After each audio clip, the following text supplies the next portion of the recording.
and let's don't make this a racial, because I see a lot of you white people in here, but I ain't afraid of it. I've always dealt with white folks because you have money.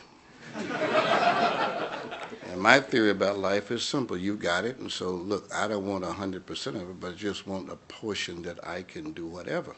It was in Los Angeles called, when I went, it was called Avant Broadcasting, KAGB. Then it went from KAGB when I went busted, but so what? That's part of the game. You don't stop because you fail. Then you don't. It's like if my attitude is that, hey, when I'm dead, then so far nobody's been able to come back and tell me about death.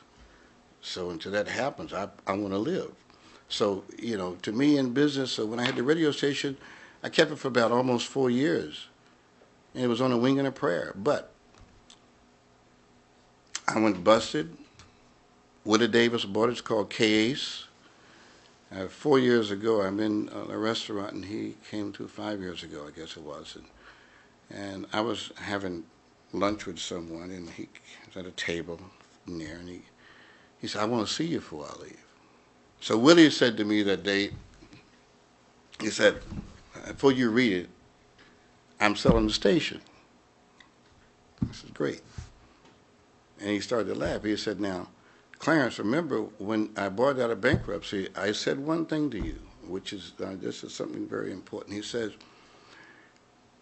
"You have 5 years to buy half of the station back at whatever the going price is." And I looked at him, I said, "Willie, I just lost in excess of $1 million that I didn't have. And I don't give a damn about a radio station anymore. I don't ever want to see one again." So that day he said to me, he said, "Well, Cox is buying my station, Cox Broadcasting, somewhere in the $20 million range." I said, "How much?" Now, if you read, you can go back and look at it for yourselves.